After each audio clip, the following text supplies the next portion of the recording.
അടുത്തത് ശ്രീ മാണി സി കാപ്പൻ, അങ്ങേക്ക് 4 മിനിറ്റ്.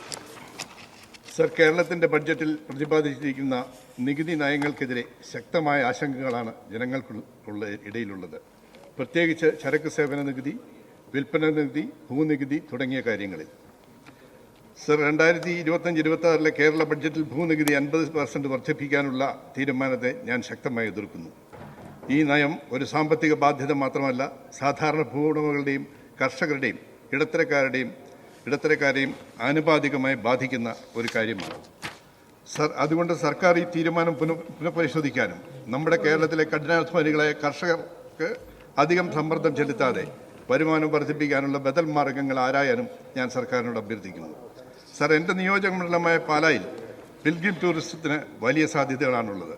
ഇതിൽ നാലമ്പലത്തിൻ്റെ പരിശുദ്ധി കൊണ്ടും വാഴ്ത്തപ്പെട്ട കുഞ്ഞച്ചൻ്റെ ശവകുടീരം സ്ഥിതി ചെയ്യുന്ന രാംപുരം, കദളിക്കാട്ടച്ചൻ്റെ ശവകുടീരം സ്ഥിതി ചെയ്യുന്ന പാലാ മുനിസിപ്പാലിറ്റിയും ശബരിമല ഭക്തരുടെ ഇടത്താവളങ്ങളായ കടപ്പാട്ടൂർ മഹാദേവ ക്ഷേത്രം, ഇടപ്പാടി, ഇളംകുളം ക്ഷേത്രങ്ങൾ എന്നിവയും പ്രധാനപ്പെട്ടതാണ്. സർ, ഇന്ത്യയിലെ ആദ്യത്തെ പുണ്യവതിയായ അൽഫോൻസാമ്മയുടെ കബറിടം സ്ഥിതി ചെയ്യുന്ന ഭരണിങ്ങാണം തുടങ്ങി എല്ലാം കൊണ്ടും പാലായെ ഒരു പിൽഗ്രിം ടൂറിസ്റ്റ് ഡെസ്റ്റിനേഷനായി മാറ്റാൻ സാധിക്കും.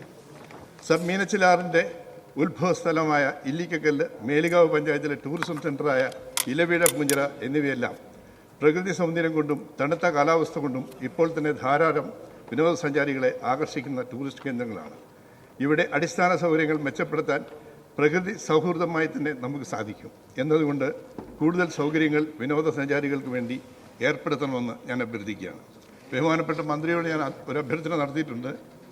ഒരു പൈസയും മുടക്കില്ല, ഈ ടൂറിസ്റ്റ് കേന്ദ്രങ്ങൾ കേന്ദ്രത്തിൻ്റെ ടൂറിസം മാപ്പിൽ കൊണ്ടുവരാൻ അങ്ങ് ഇവിടുന്ന് ഒരു അപേക്ഷ കൊടുത്താൽ ചെയ്യാമെന്ന് ഞാനും ഫ്രാൻസിസ് ജോർജും സുരേഷ് ഗോപിയും കൂടെ ക്യാബിനറ്റ് മിനിസ്റ്ററെ കണ്ടപ്പോൾ അദ്ദേഹം സമ്മതിച്ചിട്ടുള്ളതാണ്. അതങ്ങ് ചെയ്യും എന്ന് ഞാൻ വിശ്വസിക്കുന്നു. സർ, പാലാ നിയോജക മണ്ഡലത്തിലെ ഞാൻ MLA ആയിട്ട് 5.5 വർഷമായി. 13 കൊല്ലമായിട്ട് തുടങ്ങി വെച്ച 4 തൂണ നിൽക്കുന്ന ഒരു പാലമുണ്ട്, കളരിയാമ്പക പാലം. ഞാൻ അപ്പുറത്തായിരുന്നപ്പം 13 കോടി 29 ലക്ഷം രൂപ അനുവദിച്ചിരുന്നു. പിന്നീട് അതിന് അപ്രോച്ച് റോഡ് ഉണ്ടാക്കാനായിട്ട് പോയപ്പം രണ്ടാമത്തെ സ്ഥല ഉടമ അനുവദിക്കാതെ വന്നു. അടുത്ത സ്ഥലത്തൂടെ ഇത് പോകാൻ തീരുമാനിച്ച് അലൈൻമെൻറ്റ് മാറ്റിയപ്പം അങ്ങേക്കൊരു അശ്ലീലൊരു കോള് വന്നു. ആ അശ്ലീലി ആരെന്ന് ഞാൻ പറയുന്നില്ല. അത് അലൈൻമെൻറ്റ് മാറ്റാനൊക്കെയില്ല, ഇപ്പോഴും അതങ്ങനെ തന്നെ കിടപ്പുണ്ട്. പാലായിലെ ബൈപ്പാസ് റോഡ് പൂർത്തിയായിട്ടില്ല, പാലായിലെ റിവർ വ്യൂ റോഡ് പൂർത്തിയായിട്ടില്ല. അങ്ങനെ അനവധിയായ റോഡുകളും ഇതും 10-13 കൊല്ലമായത് പാലായി കിടക്കുക. അതുകൊണ്ട് അങ്ങയുടെ ശ്രദ്ധ ഇതിലേക്ക് ഒന്ന് പെടുത്തണം എന്ന് ഞാൻ അഭ്യർത്ഥിക്കുന്നു.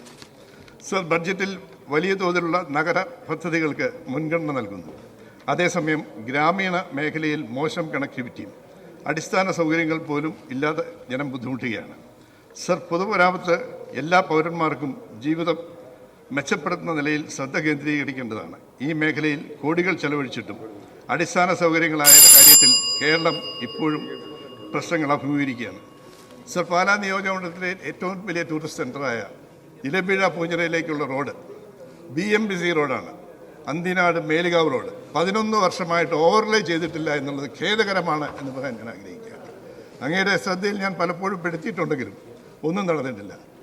2021 വെള്ളപ്പൊക്കത്തിൽ അടിഞ്ഞുപോയ കടവുട പാലം മറ്റൊരു പാലത്തിന് ബഡ്ജറ്റിൽ അനുവദിച്ച പണം മാറ്റിക്കൊടുക്കണമെന്ന് റിക്വസ്റ്റ് ചെയ്തിട്ട് നടപടി ഉണ്ടായിട്ടില്ല.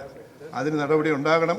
ചില്ലച്ചിപ്പാലത്തിൻ്റെ പണം കടവുട പാലത്തിന് മാറ്റിക്കൊടുത്ത് അതിനുള്ള നടപടി ഉണ്ടാവണമെന്ന് കൂടി ഞാൻ അഭ്യർത്ഥിക്കുന്നു. നിർത്തുന്നു. നന്ദി, നമസ്കാരം.